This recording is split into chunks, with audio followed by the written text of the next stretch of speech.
make sure that all those are green. There's always Yep. the one. All systems go. Jabber Jawn? Inquired Ray delivery driver as he entered the corridor. Jabber Jawn? Is there a Jabber Jawn present? The receptionist greeted the delivery driver with a smile and a brief moment of eye contact. Yes sir. How can I help you? I've a delivery for Jabber Jawn. Delivery required by 7 o'clock today. Would you be able to help me find Jabber Jawn? As the curtains closed on the end of Act 2, many patrons headed directly to the washrooms and or smoking areas. The rush of the new spring openings, and already there was buzz of a Tony in the air. The years of choreography, voice training, body sculpting and intensive plastic surgery of Jabber Jawn on the cusp of making it in the big lights. The pressure just seemed to make the performances smoother. The relentless routine and hours of scripting had finally reached a perfect home. When the curtains drew back for the final act, there was a gasp from the crowd as Nathan struck a chord on his harp and sang the songs of common people in extraordinary situations. The silence that followed seemed to carry endlessly into the night until the house erupted in thunderous applause, and again Jabber Jawn strode the stage accepting bouquets and vodka tonics from divorced women anxious to have their playbill signed with love. Steve. Join us tonight. We saved you a couple seats up front. We'll be able to see you smile. We're staying in room 1412 at the Waldorf, so feel to stop by after the show. Some of the guys from Scorpions might be there, so be ready to rock. And please no flash photography. Just please. Manners and all that.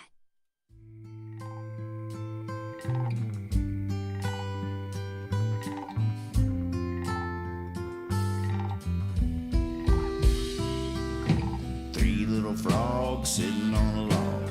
One of them fell in. One frog said to the other frog, well, you better go get her. Two little frogs sitting on a log. One of them fell in. Last little frog, he sat and thought, good thing they can swim. Jabber Jawn. Jabber Jawn. Jabber Jawn. Jabber Jawn. Three little frogs sitting on a log. One burst into a grin. One frog said to the other frog, wonder what's got into him. Two little frogs sitting on a log. One laughed until he was red. Last little frog, he sat and thought, must have been something I said. Jabber Jawn. Jabber Jawn. Jabber Jawn. Jabber Jawn.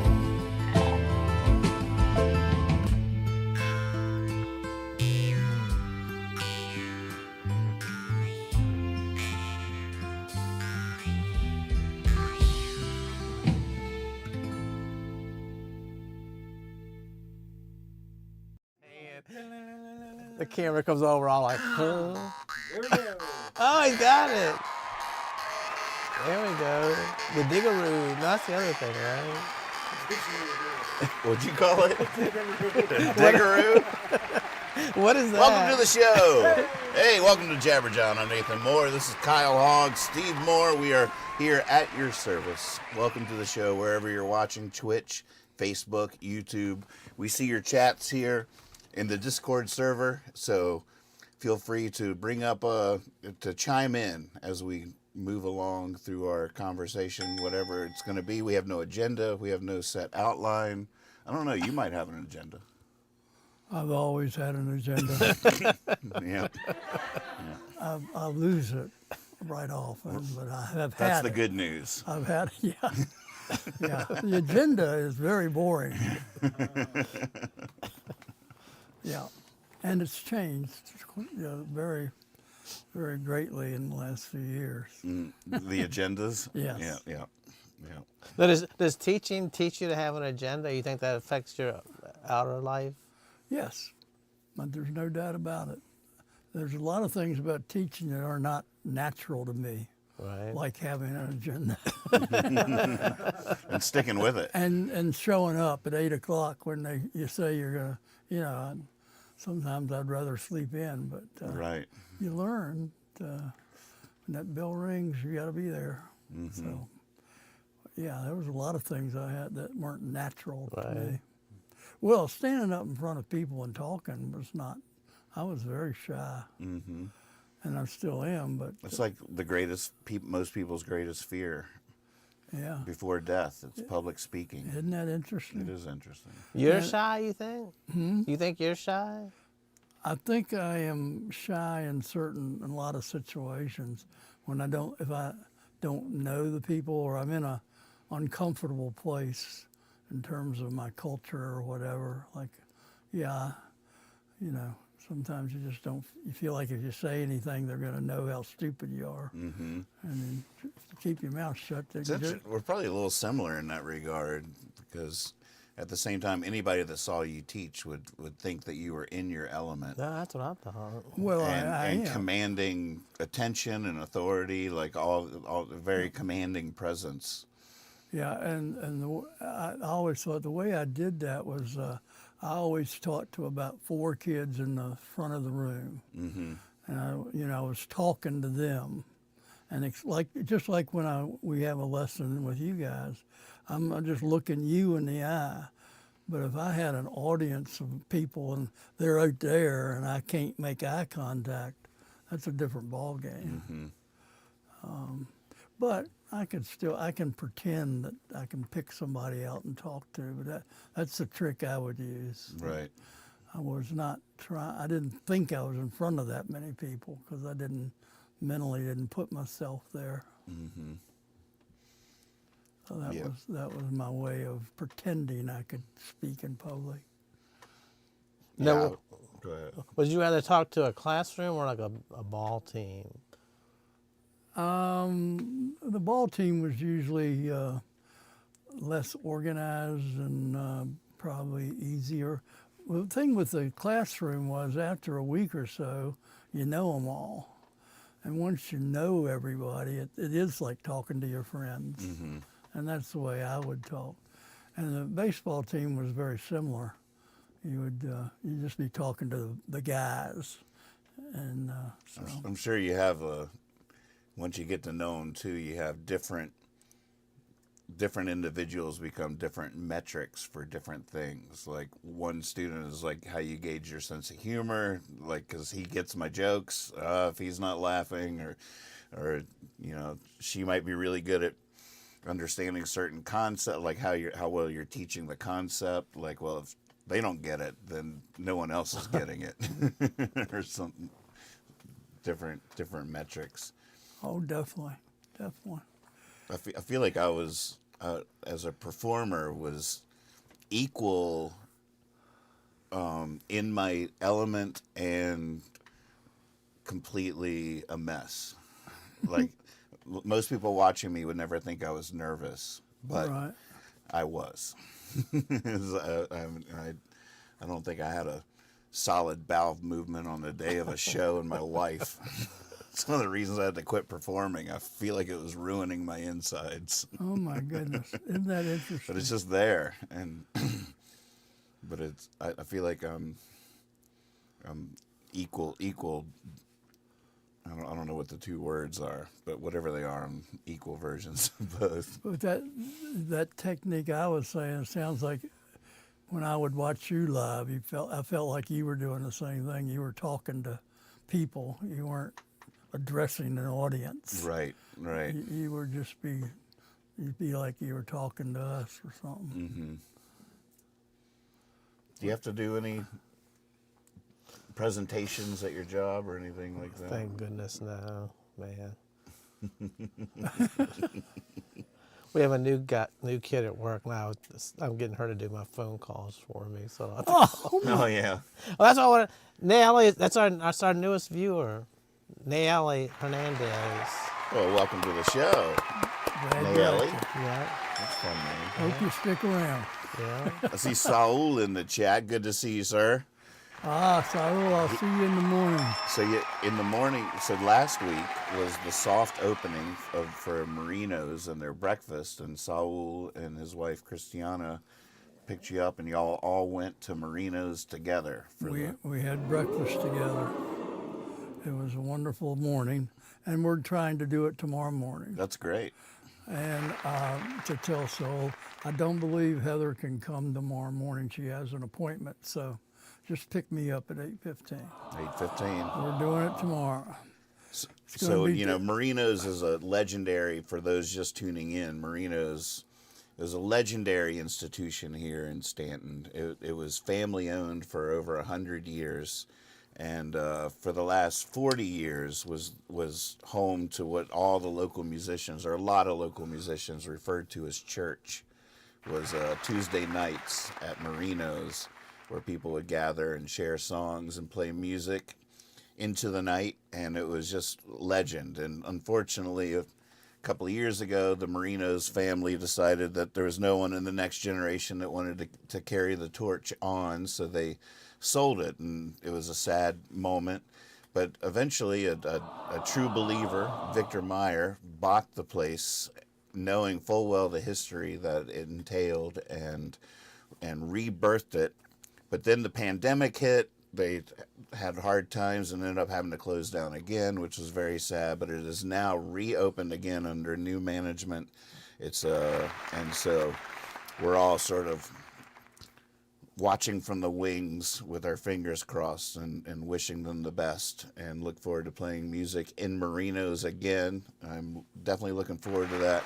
Well, Dad not only did he go last week to check out the soft opening breakfast at Marino's, which they've never done. In 100 years, they never did breakfast, I don't think. Mm-hmm. But now they are doing breakfast, and we're going to take you now to Marino's for breakfast. I think I should have been allowed to see this before we... I got it. Egg combination. Okay, good morning. Good morning. Good morning. We made it. First morning, we just sat down. Yeah. What are your first impressions? Amazing to be back. It's beautiful in here, and everybody's been nice, and we're looking at the Marino's breakfast venue, and it looks wonderful, and I'm trying to find sausage gravy. Let me see. Do you see how it's made great? Oh, there it is. I'm going for it. Success. Sausage gravy, full size. I think a half size is all Steve can Great. Omelet and the small sausage gravy. Western omelet and small sausage gravy. I'm gonna do Marino's house-made gravy. It's the large, full size, and a side of 2 fried eggs. What are you doing, hon? I am going to, I don't know how to flip this, so you'll just hear my voice. I'm going for 2 eggs and bacon with a biscuit. Yum. We're live. This is a Okay. Western omelet with a biscuit. Woohoo! And sausage gravy. A small, or don't have no sausage. It's coming. It's coming. Oh, okay. I'm gonna remind her when she comes. Here we are. And then here is our Sausage gravy over 2 biscuits and a couple fried eggs. yum yum. All right. Bon appetit. Thank you. We're gonna go get his sausage gravy. Everything is going What did we think? How is it? Wonderful.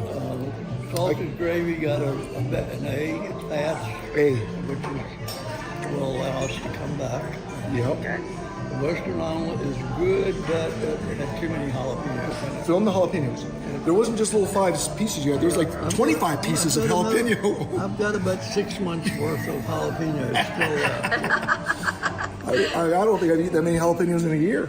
No, that's a lot of jalapenos. Anyway, we let them know. They asked, and they let them know, and they were very gracious. They said, thank you. We're going to send the feedback back. This is a soft opening. But everyone's been very nice. Been amazing. Yes, very welcoming. You could feel the pressure in the room. They knew that Jabber Jawn was here. Jabber Jawn. They know how much our impressions on next week's show are going to impact. That's right. Yep. They'll probably, next Friday, it'll probably be packed in here. Oh, yeah. Word is out. Word is out. With Jabber Jawn fans. That's right. Jabber Jawn.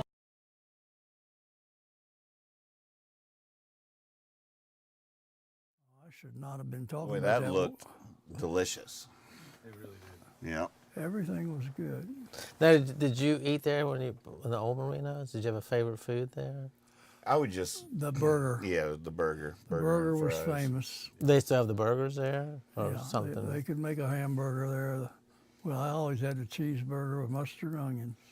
So before going there, you were saying that the ultimate test for a breakfast place is their sausage gravy. And report? Good. Yeah. I gave it a B. Do you think you'll get it again tomorrow? I would get the little bowl about every time because it's not that filling. Saul got I don't know if he got a half order or a full order, but it was enough for 18 people. Right. I mean, I think he got a full order and ate half of it there and took the other half home, but it was an amazing amount of sausage gravy, which was great. Was that just a biscuit you had on the side, or was there not a sausage biscuit or anything? No, it's just one of their regular biscuits. Well, there you go. Merinos for breakfast. It looks delicious. I'm starving now after seeing that. So is Karina in the chat. Good to see you, Karina. She says, now I'm hungry. Oh. Well, Marinos is one of those places that we all seriously here do think positive of and hope does good. Mm-hmm. It's not just a place we're mentioning. We do actually hope they do well. It's an institution. Well, I'm really supportive of their breakfast. And, part of that issue when I say that, since I've stopped drinking, and I basically stopped eating when I go out. So breakfast, I love breakfast. I've always loved a good breakfast because that tells me you don't have to go to work. Right. That's, you know what I mean? It's your home and you're cooking breakfast on Sunday morning. And, right. Yeah. Saul said, see y'all tomorrow. Yeah. At breakfast, I guess. All righty. Yeah. I'm pretty much, if I was just following my natural flow or whatever, I'm a one meal a day guy. I can not eat for most of the day. I guess if I woke up at an average time, probably around the classic dinner time. Don't need lunch, don't need breakfast.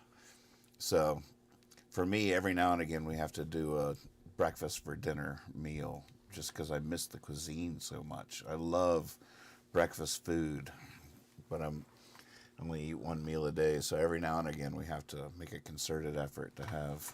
I remember when I was a little kid, about 11, 12 years old, I went over, some people moved in across the street, that moved in from Massachusetts, and I was getting to know the boy, and we had friends, and they invited me over for dinner.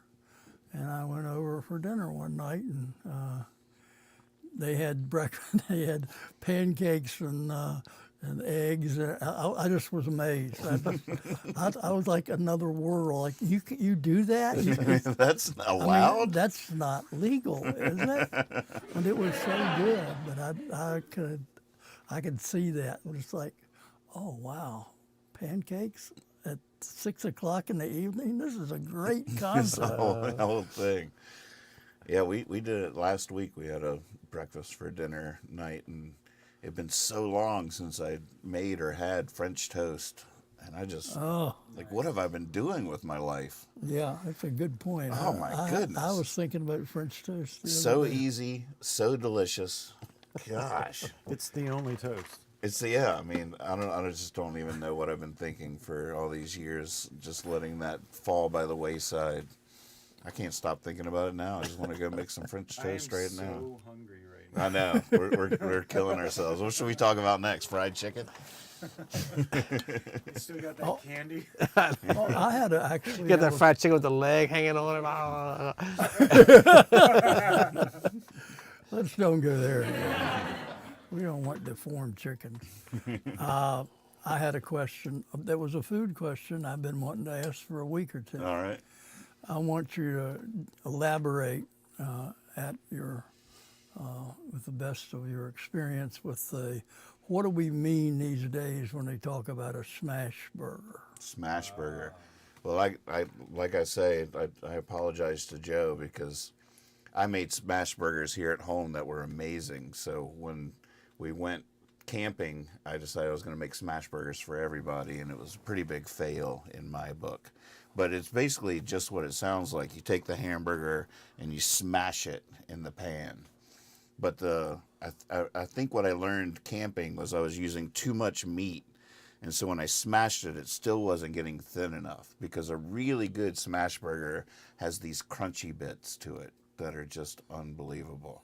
So normally you'd take two smaller things of meat, smash them as thin as you can get them. You can smash some onions into it. You can smash other things into it too if you want. But then like put two of them on a bun and just stack it. But if you smash it enough and really grill it up, usually on like a flat surface, not on like a grate or a grill, but on like a griddle. Is that what it's called? Yep. And yeah, you can get I even got a special thing now that is just for smash. I used to do it with a spatula and a wine bottle, so I could really get some torque behind there to smash it down. But now I got this special rounded thing with a handle just for doing it. So that's what a smash burger is, sort of like what it sounds.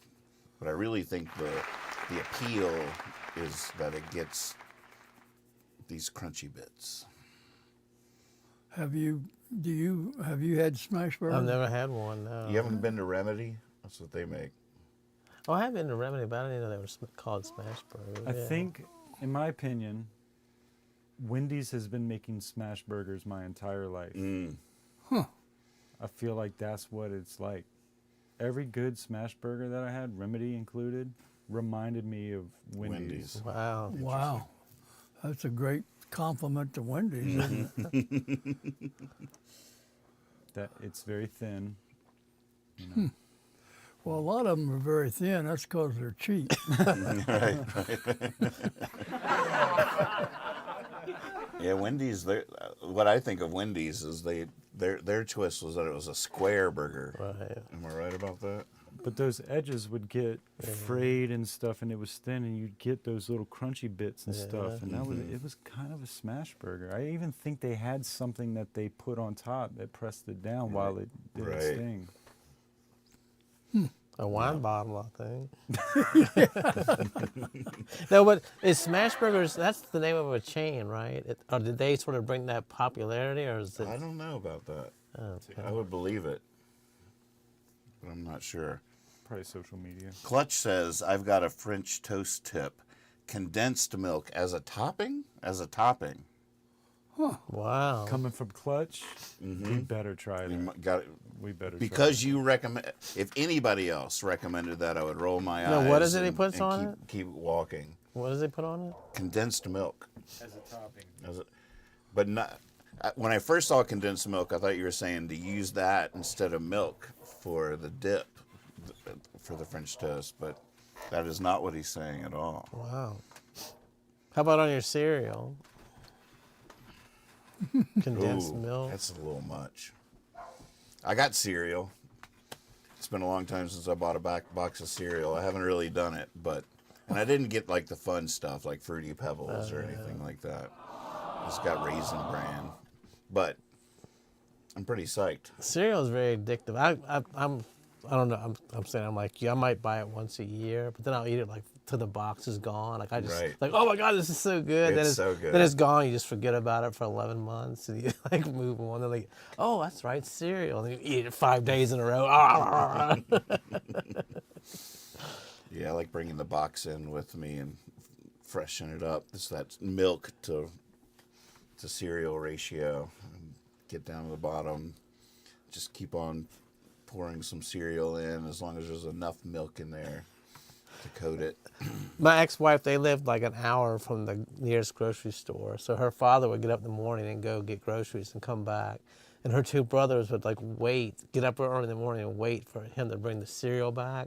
And they would both grab a box and like eat the whole thing because they knew if they waited till everybody else got up, they would never get any more. So they'd be like waiting for his truck to pull up and go back. And the girls would come down and the cereal would all be gone because they ate a whole box of cereal. What's your favorite cereal? Oh my gosh. Oh man.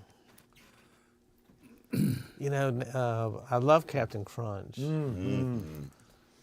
Man, oh. Right answer. He likes that answer. There's a lot of people get mouth injuries with Captain Crunch. It cuts the top of your mouth. It cuts What? the top of your mouth. But if you eat it, You're using condensed enough- milk, that's why. You're supposed to use like regular. You have to, there's a certain amount of time it should sit in the milk before consumption. I think there's a warning in fine print on the back of the box. Please let sit in milk for at least 2 minutes before your first bite. No, you don't throw the milk away when you're done. You drink the milk. Got to drink the milk. But like I say, I bring the box with me. Okay. And so I keep topping it off until the milk is gone. It gets a little harder at the end because you don't want, you got to keep the ratios right. Now, are you a fan of the healthy stuff that doesn't even float? It just sits in the bowl, like you pour it in, and it's like the bran or whatever it is. It just like sits in the bottom. You got to like dig through the bowl to find it. Or do you like your cereal to float on the top? You know that healthy stuff that looks like little twigs and stuff? It just sits in the bottom of the bowl. Right. Like, Mucilex. there's nothing but milk here. No, dig to the bottom. That's where all the cereal I feel is. like that's for old people. That's where all the healthy stuff is at the bottom of the bowl. And even though I am, for some reason, now receiving mail from AARP, which I'm not happy about, my first piece of mail from AARP, I still haven't recovered from that feeling of just seeing my name on that envelope. It's just not okay. I don't know how they know I exist. I never reached out to them. They reached out to me. It's very, very awkward. But wait, I felt like I was setting myself up, and then I forgot. Something about cereal. Yes. You're not going to start eating healthy cereal. I'm not going to eat Mucilex. Now, how about oatmeal? You're an oatmeal fan? I can like some oatmeal. I can like shredded wheat if it's frosted. The ones that have the frosted side, that can be surprisingly good. What's your favorite cereal, Dad? When I was growing up, I loved puffed rice. And I haven't had it for years and years. I forgot all about puffed rice. Puffed rice with strawberries and a lot of sugar. You need a little sugar on that. A lot of sugar. Yeah. But the best thing about things like puffed rice is when you go and buy like the Puffed food, rice. like you go buy the Food Line bag. It's like the size of a pillow for like 99 cents. We got puffed rice. Ah! Well, the first time I saw that, I had an orgasm. Pretty amazing. Yeah, but here's a story about the evolution of Cheerios in my life. Because for most of my life, I got Cheerios. I like Cheerios, and I thought they were healthy. And I don't get the, flavored. I just get plain Cheerios. Not Honey Nut. No. Well, I have been through a Honey Nut phase, but when they told me I was diabetic, I went back to the regular. So then I would be sweet and low and milk. But here's the interesting thing. When I was a younger man, which is, for me, a euphemism for when I had teeth, I would have to eat it quickly because I liked that crunch. Oh, yeah. And when Cheerio got soggy, I didn't like it anymore. It loses it. So I would eat it quickly. Now it's just the opposite. I have to wait 3 minutes and let it absorb, and then I have to eat it off the bottom so it'll soften up so I can take it down. So, yeah, it's funny how life will play games with you. It is funny how it works. I'll get my cereal ready, then go take a bath, and then come back and finish up that cereal. Well, you don't want it too soggy, so there's still a timing element, but it's a lot longer you have to wait before you can. Well, no, it has to be a mental thing. I was the same way. When I ate cereal, I would eat it, you had to eat it before it got soft. Like it was like, what is turning on me? Like, get it away from me, It's like, Yeah, it's just, you feel like I it's can't eat it done. fast enough. I got too big of a bowl. I can't eat it It's fast enough. texture. Yep. You go from a popcorn to, somebody already eaten this popcorn. Yeah. That's two completely different. There's a little window there. It turns into a little slimy steamed vegetable of some kind. Right, right. It's a Right. sweet spot. There's a sweet spot there. Bunch of slugs. Bananas can be really good in a lot of cereals. Oh yeah. It's one of my Bananas favorite places for a banana to be sliced up in my Raisin good, Bran. a or good something. fresh banana. Even just goes cornflakes and bananas, you're just off and running. perfect. Yeah. Those granola cluster crunch cornflakes are really good. I haven't had those. I feel like I like most of the cereals. You know, Honeycombs are giant. I haven't even tried 90% of the cereals. There's so many Well, of you them. get caught in, Yeah. when you find one you like, you stick Yeah. with it. So it reminds me, a couple weeks ago we were talking and we remembered the Cracker Jacks with the prize in it, and the prizes, the gifts in cereal when I was growing up. Kids today don't even know how good we had it. I mean, even in Cracker Jacks, like now when you buy a box of Cracker Jacks, you get this stupid little piece of paper in there with a little tic-tac-toe or game on it or something. But when Has we a were QR growing up, code for some app. right, a QR code for an app. Collect 5,000 of these, you'll get a T-shirt. But when we were growing up, there were full-on, fully formed toys in there. You would not believe some of the stuff they had in those things. I bet Happy Meals are the same way. Cracker Jacks used to have like cast iron toys, like little cars and stuff. We've come a long ways from those days. But cereal, I used to get so excited about some of the stuff they had in those boxes of cereal. They used to do a lot of the mail order stuff too, or like you were saying. Send in the coop. Send in some stuff, some proofs of purchase. Right, proofs of purchase. Proof of purchase. Yep, cutting And those then- off the box. Yeah, Tricks was my jam. Tricks. Yeah, I still get it. Isn't that like I do. I what love is Tricks? It's like little Fruit fruity. Loops? No, they're little fruity. Well, they were little balls of like colors, different colors, and it was just a good fruity, but it was a different fruit from Fruit Loops or Fruity Pebbles or any of the others.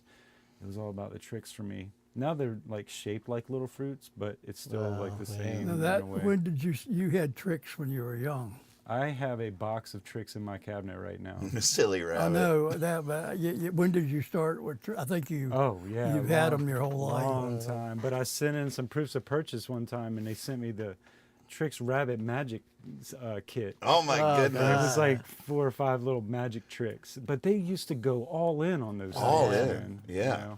Yeah.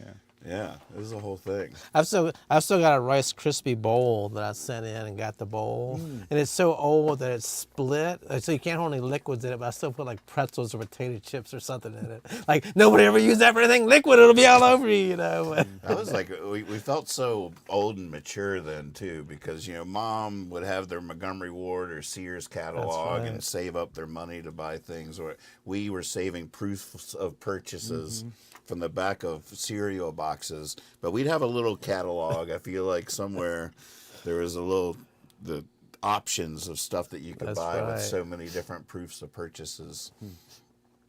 Every year I ordered the see-through glasses, and none of them ever worked. I don't know why. It's, X-ray goggles. Oh, so what are y'all doing? It's so funny how badly we wanted those X-ray goggles. Are y'all gonna wear X-ray goggles and watch the eclipse on Monday? Oh, yeah, is that month's Monday? I'm gonna watch it on television. It's not a bad idea. And if anybody asks, I'm gonna tell them I bought goggles and. That's I mean, I'm gonna say I sort of know what it is, but what is it? The moon goes in front of the sun. Is that what it is? in between us and the sun. Yeah. And you can go blind if you look at it. I was just reading that you should bring your pets in because pets see it as like a storm. The light will change, and pets take it as like a storm coming. Oh yeah, it'll scare them. Yeah, like you shouldn't leave your dogs outside or something during it. Yeah. That's the latest conspiracy theory online. Is the Oh God. That the government is doing it, or who's doing it? I don't know. Y'all will be happy to know I haven't deep dived this one. I was like, I think I'll leave that one alone. We're entering the conspiracy theory segment of the The show. segment of the show. This is why I know a few people out there tune in. Now, That's our music for Nathan's that pulling out his segment. tinfoil hat. Let's do this. now the music I when we don't get know it, but I didn't dive into it when Michelle mentioned it on Twitch or whatever it was. But what is the Bitcoin conspiracy? No, I don't know that either. What? But I will say before we move away from it, there's several things about the eclipse that people are latching onto, and one of them, they were already sort of starting to foment these like conspiracy theories about the thing, and then states within its path started declaring states of emergency. And so that just put fuel on the fire. These people were already seeing this as a harbinger of the end times, and from whether it's like a secret government plot or the return of Jesus or whatever their angle was on why are all these forces moving or whatever. But then I did deep dive that. I was like, is that like Indiana declares state of emergency for the thing? And I'm like, okay, I got to find out if that's true. So I Googled it. And it is true that states in the path have been declaring a state of emergency. But the reason they're doing that is because hundreds of thousands of people are all flocking to the path of the eclipse so they can see the full. There's this narrow band where it's the full effect of the eclipse. So if you look at like a map of reserved Airbnbs for next Monday, or there's a mass migration, which filled me with just like hope for humanity, that these people are taking vacation time to go be like Steve Talley, to go be in the path and see it full on. It turned out to be a hopeful message. I haven't really paid much attention, but our new viewer Naomi was telling me like even some of the schools letting kids out early and stuff. Oh yeah, it's a learning experience. So how often does that come around? Every 3 years? Oh no. What do you know about that? Well, it depends on where you are in the world, for one thing. Mark Twain's gonna be born today or Monday, right? Wasn't he born on the? No, that was a Ducey, good to see you. Ducey's driving to northern Vermont to see it. Wow. I bet northern Vermont's declared a state of emergency. So are they all different? Like, this isn't like a particular eclipse that happens every so many years. No, it or just happens to be going right across the United States. Next one's in 10 years, they say. 10 years. Yep. Well, Rennie was telling me the other night we were hanging out that apparently the epoch we're in, if you look on a grander time scale, we're in an epoch where eclipses happen, where there have been hundreds of thousands of years without an eclipse. So it's only by chance that we live in an epoch where it happens at all. It's sort of interesting. Yeah. Good to be alive. Good time to be alive. Well, we have Mr. Talley there to represent our. He's going. Where's he heading? Arkansas, I think, somewhere along there. But he says it's unbelievable, the reservations. Right. He's camping, so he's going to be all right. But he said you can't get reservations. I bet the campgrounds are filling up. They said too. in Texas there are 3 million people. New people will be there for that 2 days. There you go. No, is it for the view of it, or they think something like there's magic, something like good luck or something comes from it? Just the view All the of above. it. Just to say you were there. Mm-hmm. Wow. And to experience it with other people and see it. Ducey says they happen every 18 months now, but most of them happen over the ocean or the poles, so people can't see them. Oh. I didn't know how often. Yeah, that's interesting. No, they're not going to postpone the NCAA championship because of it, are they? I don't think so. It happens in the afternoon, so Okay. yeah, we're safe. What was the song that said flew somewhere to see a total eclipse of the sun? Oh, I don't know. Song? It was A song? a song that had a lyric, and the Carly Simon did it. It's her biggest song. You're so vain? Yes, that's exactly. There's a But line. I don't know that line. There is a line in there that says you went somewhere to see a total. You flew somewhere to see a total eclipse of the sun. That sounds familiar now that you say Check it out. Total Eclipse of the Heart is another song Yeah. that's just a great song. that has eclipse in it. Now, who do you think you're so vain's about? Oh, I don't know. I didn't meet her till after that. A lot of people have name dropped of me, but There was a lot of conjecture that he was we the did see object each of other, but she had already written that song. So who Just was to squash those rumors right now. here. Exactly, It's that's a good to get good that on the point record. that I had forgotten all about. I was hoping everybody had forgotten it. But it's not that embarrassing. I mean, it's kind of an honor, but it's just not true. Here's Clutch with the update. Well, I hear you went up to Saratoga, and your horse naturally won. Then you flew your Lear jet up to Nova Scotia to see a total eclipse of the sun. Man, look at that. Ding, Good ding, job. ding. Thank you, Clutch. You're so vain. And Clutch, who do you think the song's about? Ooh. Who was the James Warren Taylor? Beatty? Is that was the? Oh, Warren Beatty. That's is what the I've theory. heard. one of them. Right. The That other makes way more song- sense. The Mick song we Jagger, were I've heard. singing earlier, by the way, It Takes Two, baby. Mary Wells and Marvin Gaye were my guests. Yep, and it's Kim Weston and Marvin Gaye. Kim Weston and Marvin Gaye. Yep. Mary Wells did Two Lovers. Ding, ding. The Total Eclipse of the Heart, that's Bonnie. Who's that? Bonnie Not Bonnie Raitt.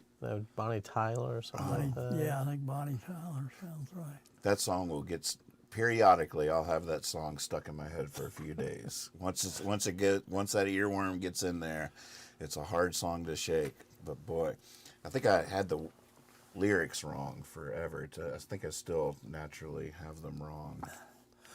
That reminds me of my post from last night. Did you see that? No, I don't think I did. I was watching the ball game. This is exactly the way it happened. I wrote it on Facebook there. I was watching the ball game. I had the mute on. I wasn't talking to Alexa. I was upset with her. And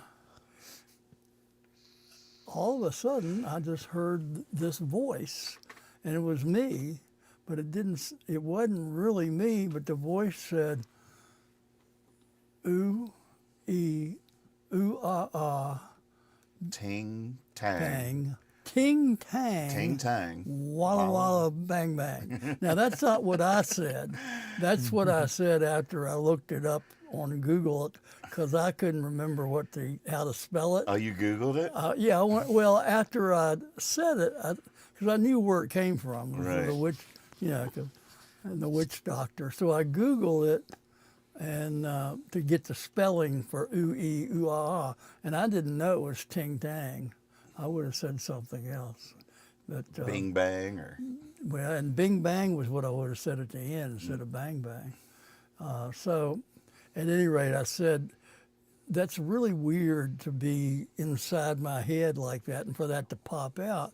But I said, what's really weird is that I have a whole lot of Facebook friends that for the next hour and a half are going to be singing a song from 1958. And I got some really fun. 1958. Some of my friends that, my age and younger too. But, we had some good fun with that. Is that Because it is hard once you start saying it. Would you like to do a little bit? of that one? Yeah. It's got some great lyrics, by the way. I had never heard, I didn't even know it had lyrics. So you guys have to be like do do do do do do do do. I told the witch doctor I was in love with you. Do do do do. And then the witch doctor he told me what to do. Do do do do. He said you'll be mine if I say these words to you. He said that. Ooh ee ooh ah ah ding dang.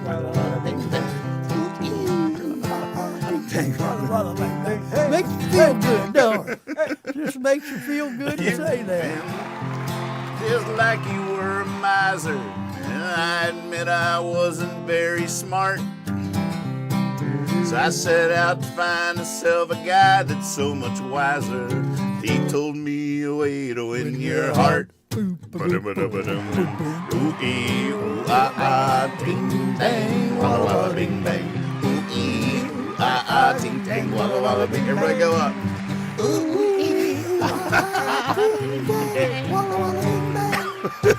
It's hard. Ding, walla, walla, bing, bang. We need helium balloons to pull that off. Oh, that would have been fun. All right, kids, it's time for cereal. Let's go. Break. So that was Alvin and the Chipmunks, right? Well, that's a good point. It was a young man, and he had a name, but then he changed his stage name was David Seville, and he actually was the originator of that song. But he did it as David Seville, not as the Chipmunks. I think the Chipmunks came a little later. Because I was going to say Alvin and the Chipmunks, 1958, didn't compute. No, but it is definitely the Chipmunks' voice that does the chorus. Yeah, he is the Chipmunks too. He did that later on. And that hurt my throat to try to hit that note. That's. So do you know anything about Alvin and the Chipmunks? No. Okay. Because I've always wondered how they got that voice. If they had, it must be. Because I always imagine them speeding it up, like you put on a record at the wrong speed and they sound like the Chipmunks. Right. So I always thought that was part of the technique. But when I listened to it, thinking about that, I'm like, no, I don't think that's what they did. I think they had somebody that could do that voice. Well, I bet David Seville could get down. You think it was him? Yeah. I bet it was. I mean, you were just singing ooh, ah, sounded like him. I didn't hear it. When I hear it, I don't hear it as high as you started. Right. You started out pretty high. I reckon. Right, it was the wrong key. We'd have to do some research, right key for our chipmunk voices. I think Clutch might be answering your question of who that song is about, going back to the other song. He thinks he knows, huh? Warren Beatty? He That's- just says that's one Warren of 'em I've Beatty heard. would totally fly his Learjet to Nova Scotia. Right. That was what he said. Right. Yeah, that makes I sense. think that's the one that's mentioned a lot. Yeah. Okay, and then Clutch is on fire tonight. Let's just hear it for Clutch. Here. Good to have you, Clutch. He's saying Alvin and the Chipmunks were recorded at half speed and then sped up on tape. They were sped up, so it was a little bit of both. He probably did a falsetto and recorded it at half speed, so it was even a more exaggerated falsetto.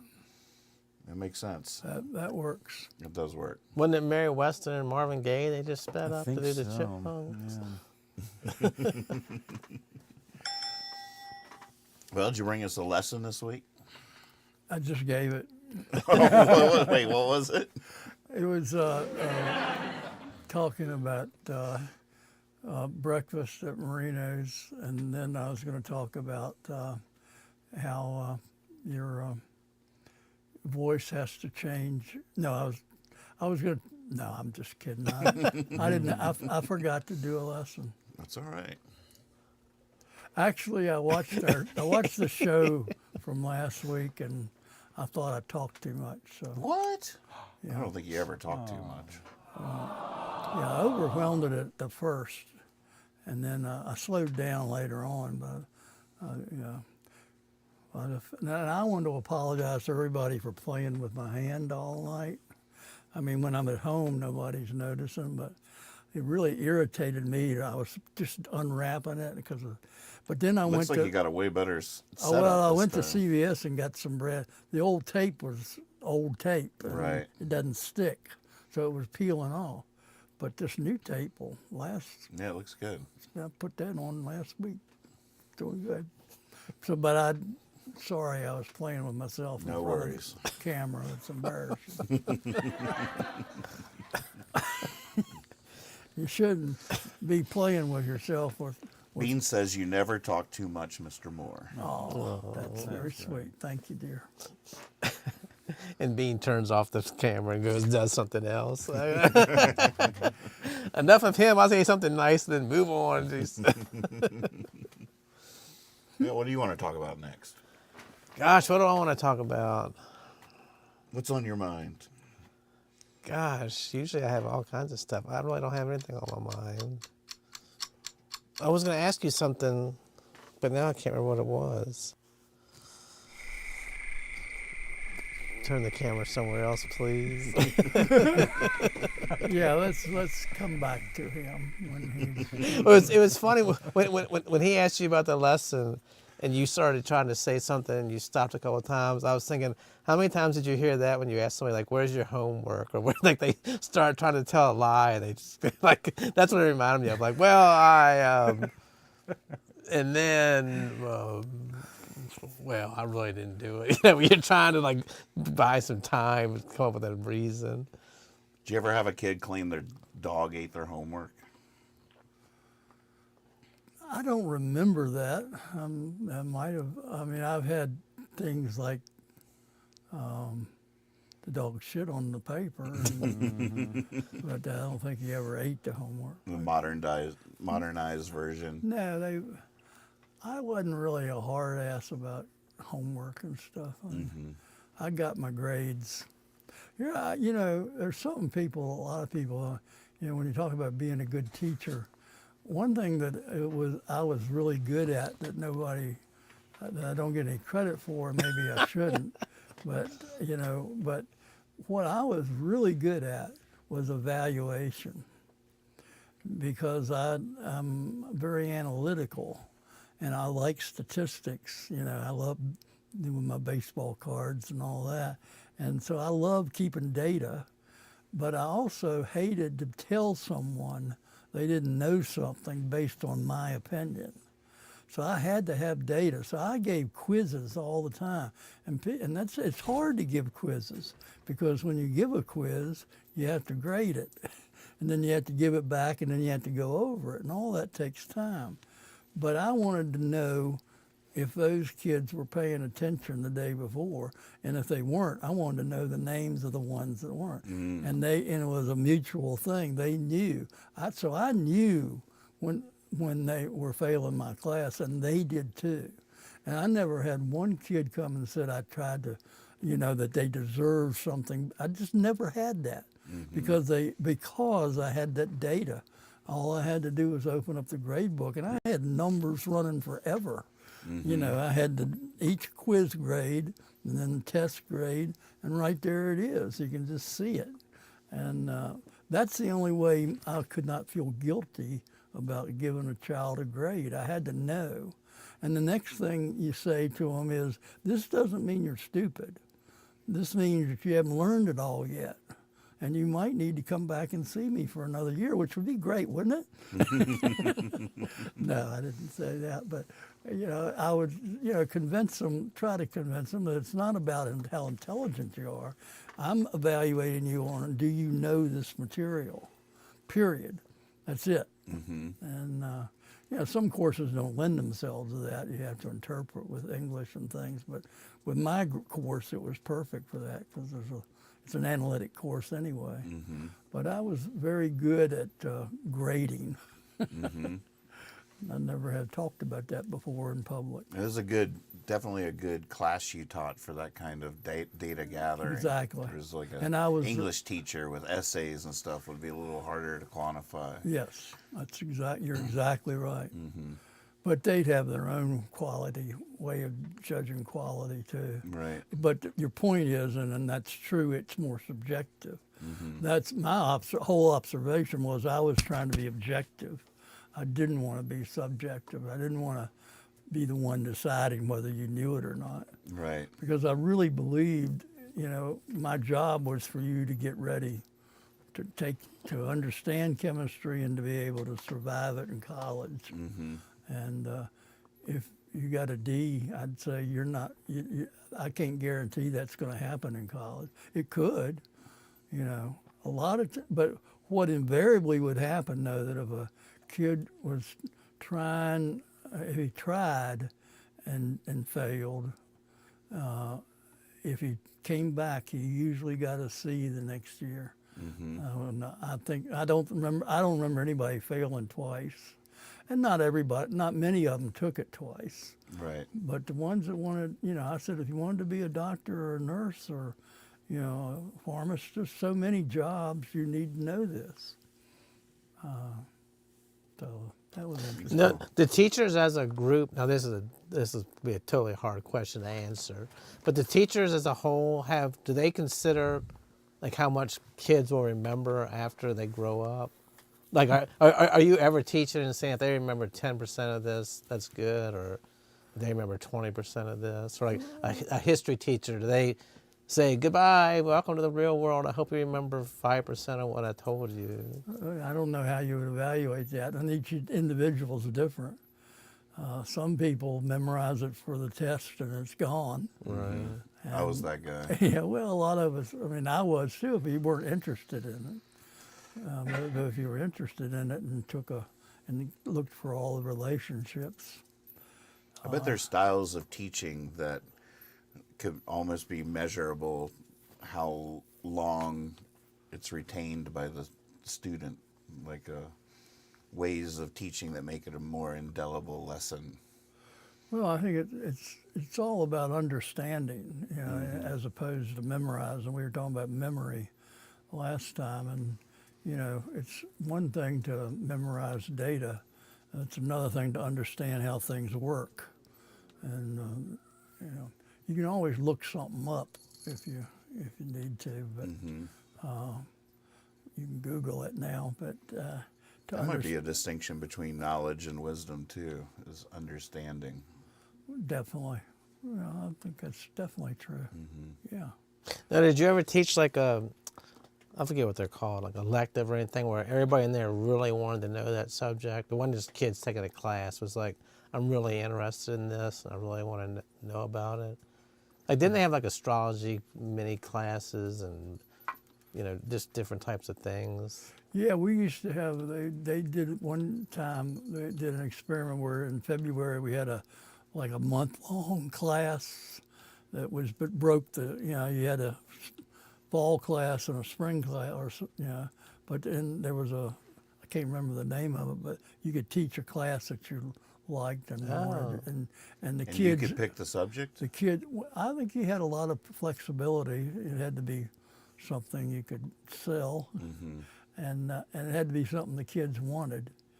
So, like I would teach environmental science or something like that, and I would emphasize field trips and stuff like that. Oh yeah.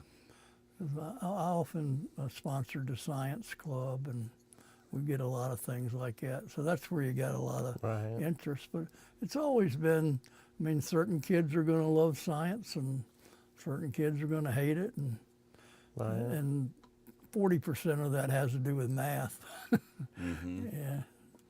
There's some people don't have a brain that finds math very palatable. You know, there's two statistics of our modern day society that every time I see them, I can't even believe that that's possible.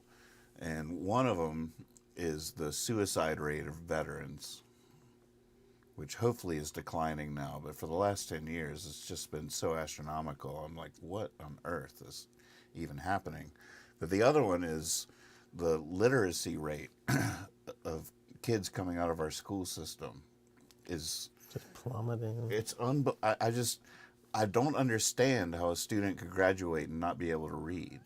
That's unfathomable to me. Not only that would happen once, but that it happens supposedly at the numbers that it's happening at today. Like, how is that possible? That's a good question.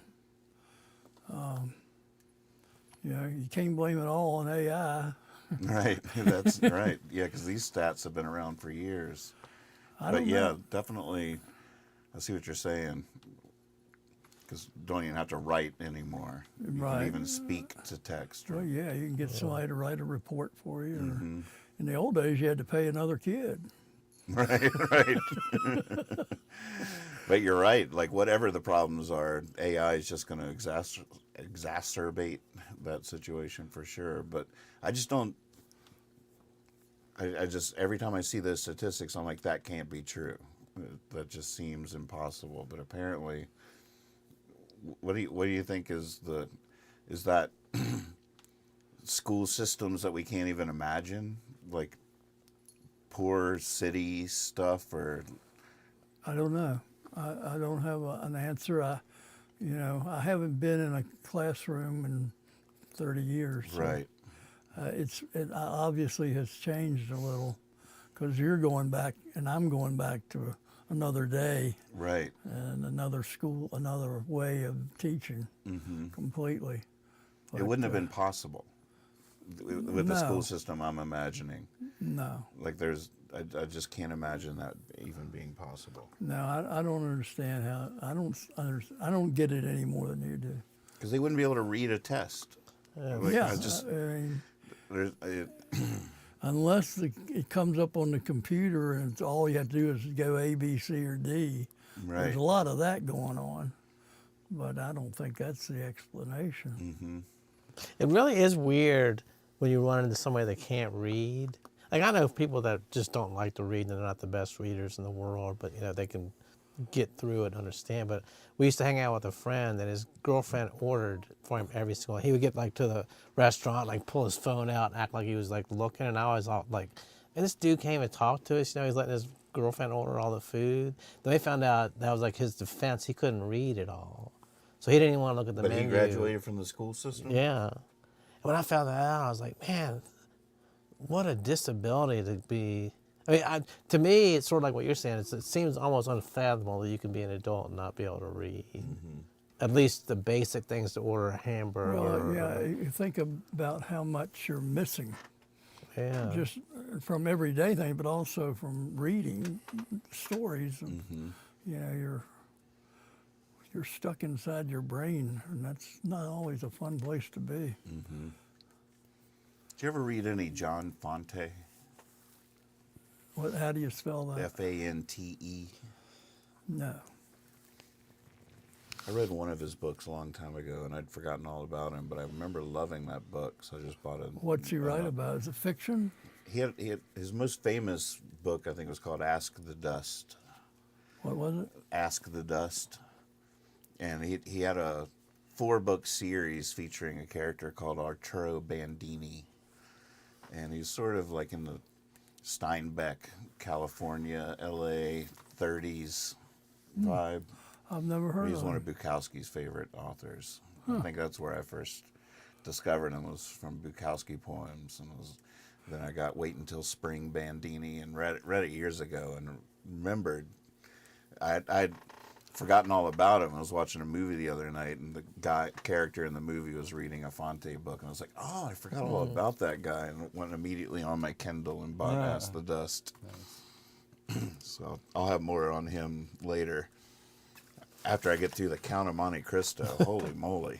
You're still reading that? I'm still going to be reading that for the rest of my life. The one good thing about the Kindle is you have no sense of how much more of the book you have to go, which I miss, because Right. there's that I wouldn't measurable like that. calculation as you go through a book. halfway through. You get through the halfway point, and the weight starts shifting over to the other side, and you can feel it. I did that this morning. I was getting to the end of this novel. I just needed it to be over. And I could see I had 40 more pages. Right, you can feel We're it. doing this. Forget breakfast. We're going to stay here until this fucker's gone. I didn't mean to say that. That's all right. I understand.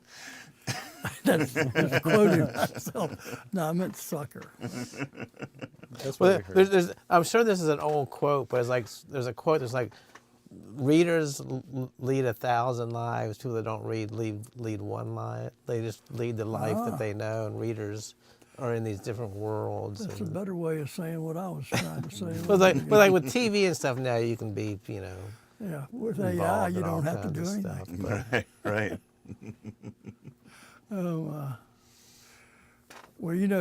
Well, changing the subject just a little bit,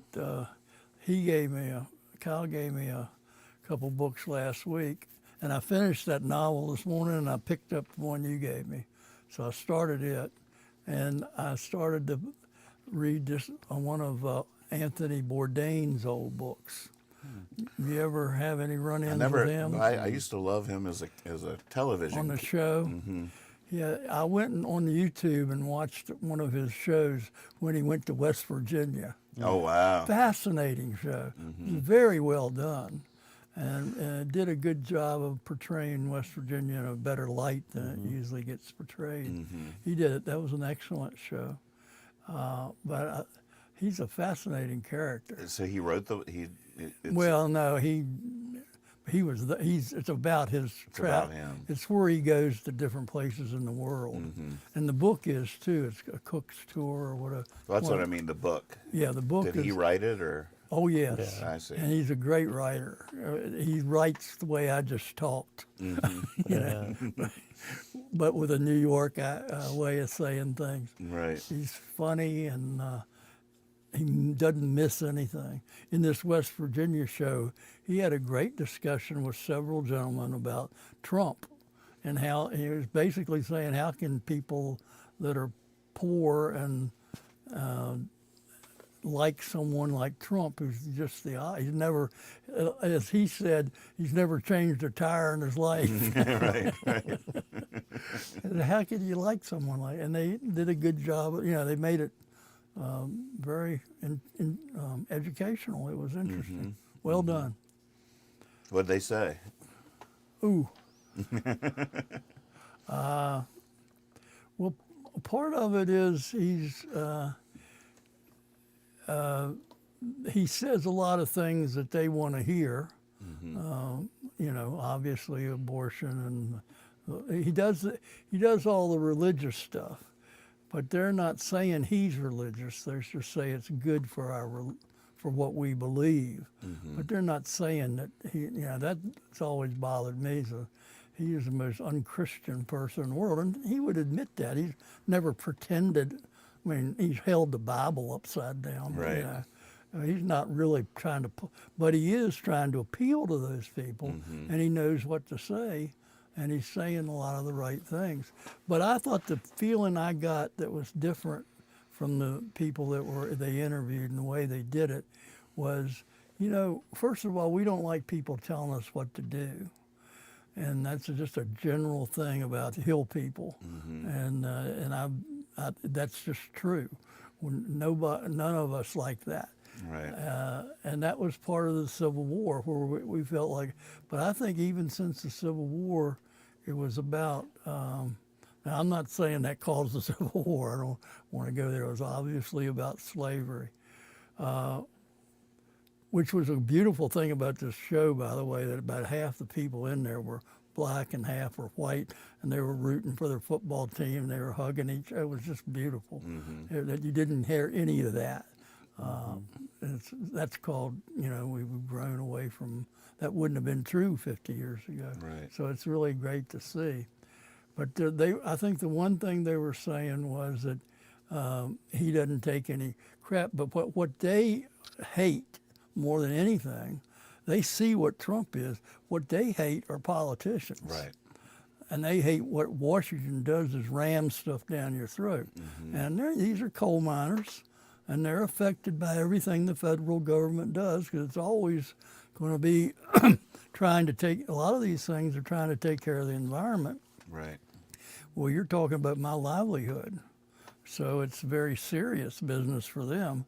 So you come in with your liberal fly in on your Learjet and tell us we shouldn't be coal mining. But it was more, that's part of it. But you know, the general idea was that the politicians in Washington aren't being responsible to their people at home. They're not listening to them. That's what they were saying. Right. They don't listen to us, and he does. So that was an interesting. Yeah, and as rich of a man as he is, he's definitely done a good job. And he is an outsider when it comes to Washington politics. He hates the politics, and he doesn't like intelligent college professors either. Right. You know, because they intimidate him. They failed him. Right. This goes way back. They didn't even give him a D and tell him to come back. Right. But no, I don't know about any of that. But I'm just joking with you, Mr. Trump. I don't know. But I thought they did a wonderful job of presenting it in a way that it didn't make us, I'll say, make a redneck look stupid and ignorant and The butt of the joke. Yeah, exactly. My brain's still processing the fact that Bourdain was still alive when Trump was president. I remember when he told me that on the way over here, I was like, what? I think of him as way before I do that. too, like, yeah. Yeah, I feel like we've I been, couldn't remember I was surprised it seemed so fresh too. It was obviously in his later years, but it was. rest in peace, Bourdain. What a sad story that turned out to be. Yeah, I haven't heard. I don't remember that He story. killed himself, And which was really hard for everybody to process because yeah, admired him so much and seemed like he was living his best life. So right. it was that sense of unease if someone living their best life can't handle it. Yeah, How can I? It's like hard to he's flying understand. around the world, having the best food, having an amazing company, and But I mean, that really was the horrifying thing of it, to watch his show or to read his stuff, and he would just talk about the beauty of going down to the neighborhood bar at noon and having a cold beer. And you think, man, this guy just understands the minor little things that make life beautiful. And then all of a sudden he kills himself. You're like, oh, what am I holding on to here? You know, like, oh. right. I mean, he seemed to understand that the little things that made life, worthwhile. Well, he did have they did say he had overcome heroin addiction. Yeah. So if you've done that, you've been through some bad places, some rough places, to high and low, bouncing around.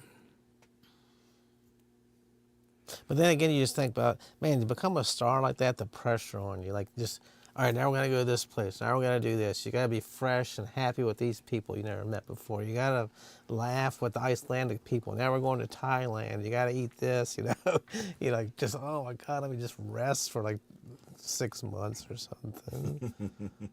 Forever. Yeah. The big sleep. Damn. Well, one of the things that he presents in that book and watching the videos today that I would think would be a topic of discussion is just the idea of food. And, you've gotten it. He was totally into food and the process of what makes food. And, and he, of course, he explained every culture has a different way based on what they have available to them at that time. But he has a French background. He's lived in New York, but he had one of his grandparents was French, so he spent summers in France. So he developed his love of cooking in France. But the French have their unique way of cooking and Sauces. Just A lot of sauces. yeah. So it's Hollandaise, Bernaise. But my taste are, well, yeah, we talked. But I've been going through this thing, and maybe it's an aging thing. But how your tastes change over a period of time. I was talking to you at the artichoke hearts. I had one the other day, and it just didn't taste good at all. He was addicted to For them 2 for a good years, couple of years. I had to go to what'd they call it? Looked like a chemistry lab when you got went over there. All the different I had to varieties go of to an artichoke artichoke hearts. clinic in Minnesota to try to get clear. Dry out. And again, it's almost your signature move at this point. He would buy the cheaper artichoke hearts and pour them in a more expensive jar.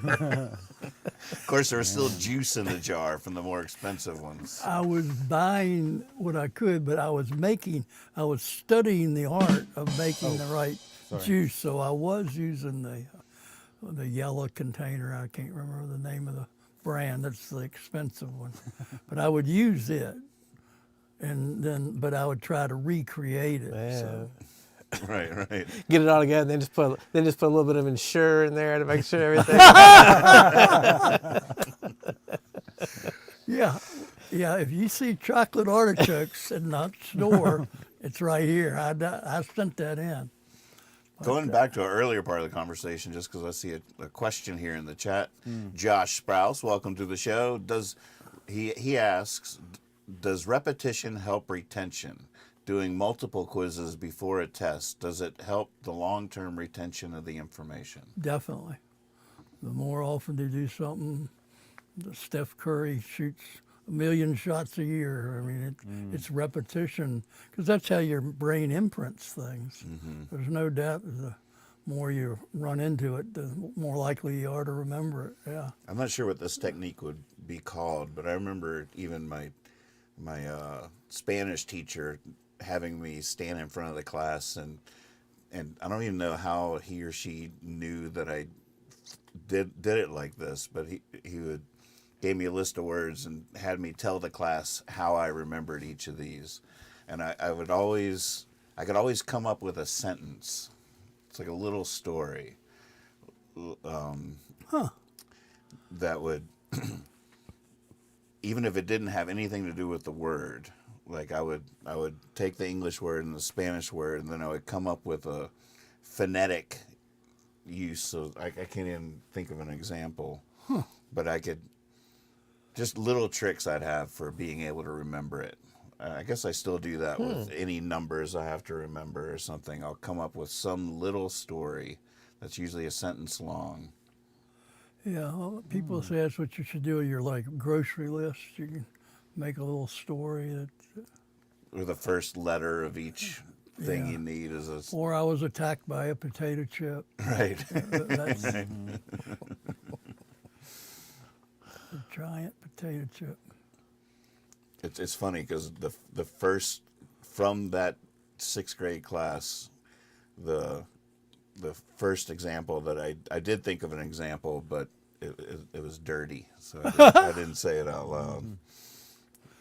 But I had a perfect example of what I was talking about. I was like, no, not that one, and then I couldn't think of a second one. So twice today we've gotten that thing where you start answering, then you've got to stumble off into somewhere else. But give me like an English and a Spanish word. An English word and a Spanish equivalent. Eggs and huevos. Eggs and huevos. I would think the first thought was a hen lays the eggs. So that H-E from the hen gets me to the huevos, the H. Man. But that would probably be enough for me if I had it. Right. The hen lays Well, the if eggs. it's multiple choice, you'd be in good shape. I'd be in good shape. Yeah. Speaking fluently, it took him a while to get things said. Give me another. Give me another one. House, casa. House, casa, house.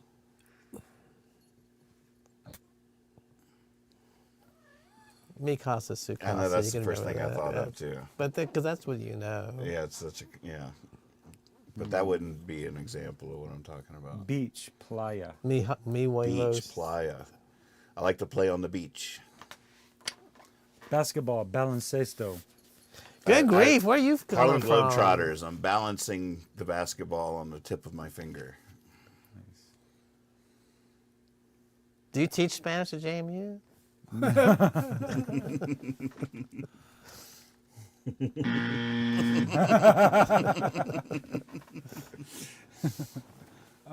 still got I it. took it.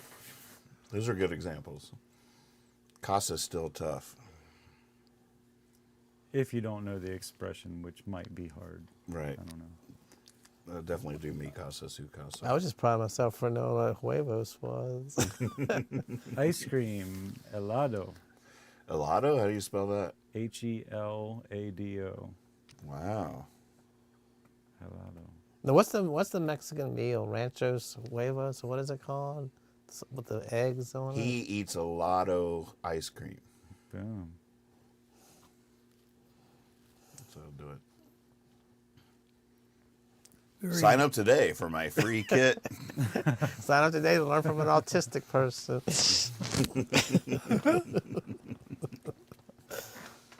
Man, I can't remember stuff like that. I took Spanish too. The first year I failed. I think it was the first class I ever failed. And my parents were like, oh, you're not a dumbass. You can take it again. But the second year I just didn't care. So I remember some guy lost his book and I gave him my book. I was like, you can just have my book. I'm not going to study it. Did you fail again? I failed again because I didn't put any effort into it. What language was that? Spanish. I wonder if they still teach Latin. Oh yeah. Yeah. They do. Well, Lucy- one of my Lucy take sons that? teaches Latin. What's that? Daniel teaches Oh, he Latin. teaches Latin, right? Yeah. That's a private school. Yeah. Well, public schools are still teaching it. Mm-hmm. People still speak it publicly, I think. Oh yeah. Yeah, I had Paul Espresso for that. Yeah, Oh, yeah. me too. Everybody did. You did? Yeah. Yeah. For Did you have years. Mr. Miska? Did you take Spanish? No. I did take Spanish, but I don't think I had Miska. Did I have Miska? I don't know. I don't know either. I was Can't going to remember. ask you because you were. Yeah. But you said sixth grade, Yeah, that's what I was and thinking. then you said. Oh, yeah, that was wrong. Okay. That was wrong. All right, so I guess we're almost to the end here. How about anybody watching anything good at the moment? Any? I watched this Anthony Bourdain show today. Where'd you find that? Was that on your? It was YouTube. Oh, YouTube. Mhm. Yeah, I was reading the book, and he was so fascinating. I just wanted to see what they would say on YouTube, and I found that West Virginia thing. I was gone for an hour and a half. That's cool. Yeah. Went to West Virginia. No, is there any conspiracy theories about him being like an agent going around the country and the world and doing Never stuff? heard that, but I could imagine. We should start that. So there's he probably didn't really kill himself. That's right. I'll tell you the conspiracy theory I've been on this week is anybody catch the 60 Minutes this week on the Havana syndrome? I know what it is. Nope. Is that the sound thing? Mm-hmm. Hold on. Yeah, there were, We need the music. like a few years ago, there started to be coming out these reports of diplomats and different people that work in the government. The first reports came from Cuba, that they had this sudden attack of like this inner ear, high-pitched thing. Like they had an attack. I don't know if they thought they were attacked at first, but just this inexplicable. And then various people reported a similar thing, that this inner ear, high-pitched screaming thing happened. And then they like were in a brain fog, would have headaches, couldn't get their balance right. And there's so many reports that they started thinking that they called it Havana syndrome at first. But then there were reports from all around the world, different government officials that were feeling this. So the idea was that some other country or foreign actor was attacking with some kind of sonic weapon. So I was aware of these reports when they were first happening. So then the government did a study about these reports, and they came out, and I remember when they released it, I was like, oh, I've been wondering about this. And the government report said they found no evidence that a foreign actor was involved, and that it might just be sort of a coincidence or some kind of other condition that these people are experiencing. So that sort of squashed it, because the intel report was that they couldn't find evidence of foreign actors. So then this week, Sunday night, 60 Minutes came out with a whole story about it. And they were, according to them, they seem to have clear evidence that Russian spies are behind these incidents. No, wait, is placing thoughts in your head, or just getting you confused? No, you'd just be like by a window or Easily, something. All of a man. sudden, you'd feel this, like when a dentist drills too close to your eardrum, and it's like, and so you'd feel that all of a sudden, and then like you'd be just like potential. Some people just basically have brain damage afterwards. Wow. So then there's so many different conspiracy theories there, but it's like, why, if it is Russian spies, why would the government come out with a report saying that they found no evidence of it when they probably, but it makes perfect sense why they would, because that's basically an act of war. So admitting that that's happening is opening a can of worms that you might not want to deal with. There's a lot of reasons why you wouldn't publicly state that. Right. But that's a perfect example of a story of why there would be people at home trying to connect the dots and decide for themselves what they think the truth is. There's really Well, no that's a other perfect course. example why people don't trust the government. Right, right. But it also, on the other hand, I almost wish it wasn't like this, but it's easy to imagine why they would do that. I mean, there's several good reasons not to tell us the truth. Well, yeah. I mean, that's a decision they had to make. And sometimes you have to, yeah. I agree with that. I almost wish I could be an advocate for complete and total transparency when it comes to stuff like that, but I feel like that's just as naive as any of the other things I believe. You won't see a politician in Washington doesn't say that exact same thing. What do you think? I think they're about as transparent as a rock wall. Right, but do you think do you think that it's naive and dangerous to think total transparency is the way government should operate? Oh no, I agree with you. It'd be nice. It's called a perfect world. Right. See, but this is something I was thinking about last week after we were talking about this. Like when you're growing up, do you want to know everything that's going on in your house? If you're having trouble paying the bills, or your parents are fighting, or do you rather just want to have a good life? Right. Like, would you really want to know like everything that's going on in the world? You're like, oh my God, it's like, oh. Like when you were talking about it, and I was thinking about it, I was like, I wonder how much my parents fought, or times we couldn't pay not we weren't poor, but did something ever come up where we couldn't have any money or something, but they didn't come into the room like, well, Kyle, you just stop talking about that damn cereal because we don't have any money. You know, like, oh no. You know, they give you the shiny, glossy things so you think everything's right. But that's a parent-child relationship too. And the idea of the government being the parent and the citizen being the child is what a lot of people have an issue with. Yep. But at the same time, you can't have like spies in the world and be transparent at the same time, because you're putting their lives in danger. There's so many.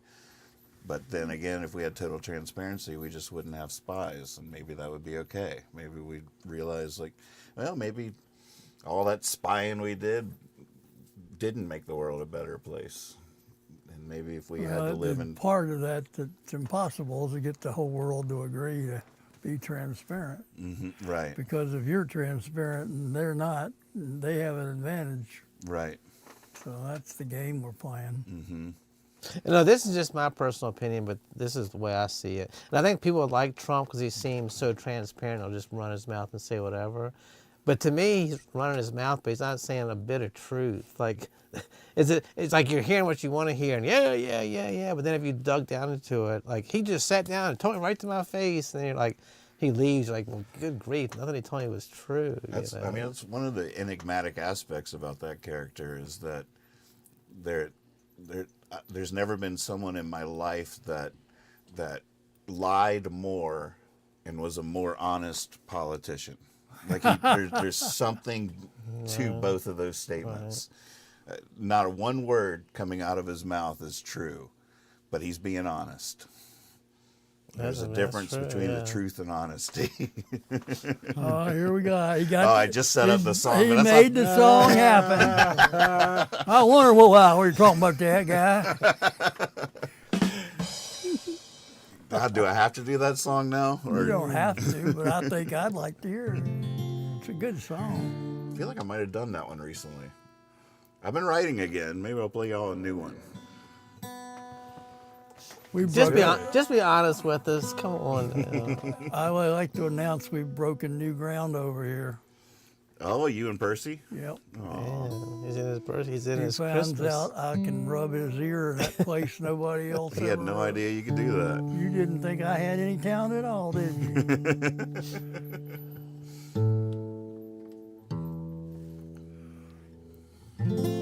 This is a new one? Yeah, here's a brand new one. Oh, good.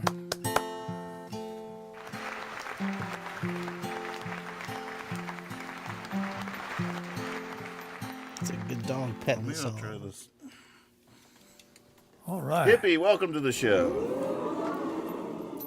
It says Havana syndrome equals microwave weapons. Got some old gummy bear juice stuck in that thing. Damn. That's better than some things I can think of. Mental note to myself. I just got to remember, I have to remind myself not to eat anything like that, like a chewy fruity thing before bed. Big THC. It happened to me gummy. again last night. Because, like, you know, like a gummy bear or something like that, it gets that sugary moisture in your mouth that's thick. Yeah. Viscous. Is that the word? Viscous? Yeah, it's a good word. It is a good word.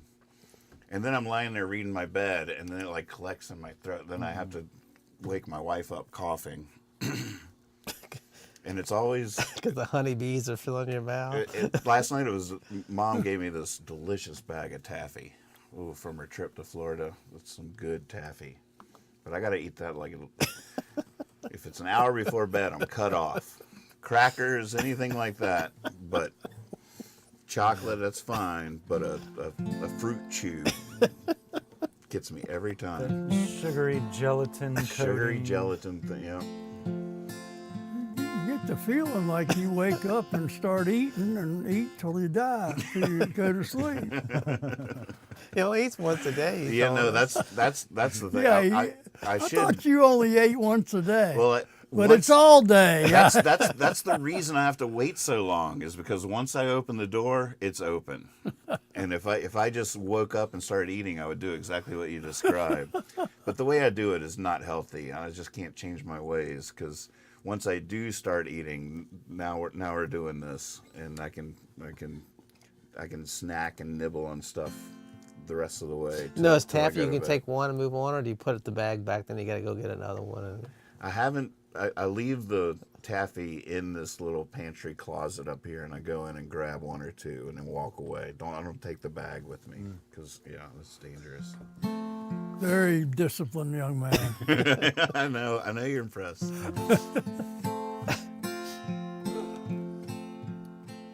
Don't want a revolution, not anymore. The change I'm seeking nowadays, it's bound to happen slow. I might be getting wiser, might just be getting old. It's out of my control.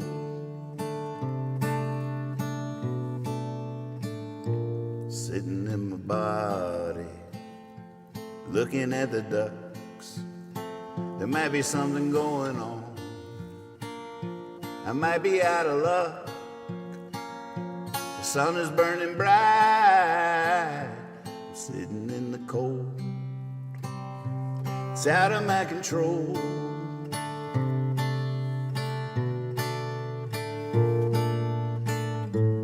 Honey, I'm home. Let's put a record on. Sip some wine beneath the moon and dance around the living room.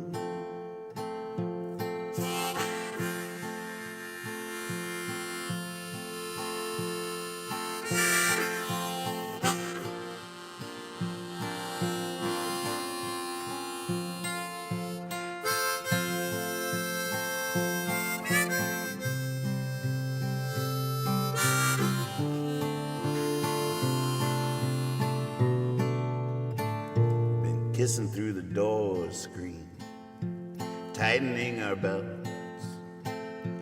Off to get some ice cream, gotta eat it before it melts. Bound to be surprised by something along the road. It's out of my control.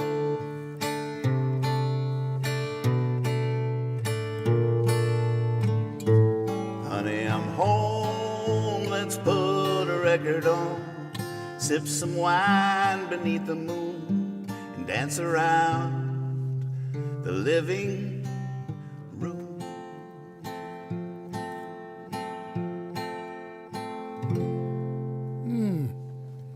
Beautiful. Thank you. I like that. Thank you. Dance around the living room.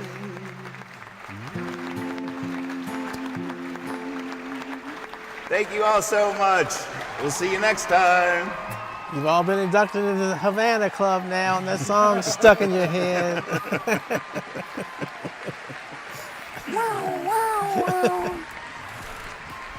Oh, that was a sweet song. Thank That you. was a great song. Thank you very much. Yeah, I got a few new ones now. It's fun to be writing again. Every time I can't write, I always feel like it's over. I'll never write another song. It always feels the same. Even more final than the last time. Even though I tell myself, like, you felt like this a million times in your life. Like, yeah, I know, but this time it's really over. It's said all.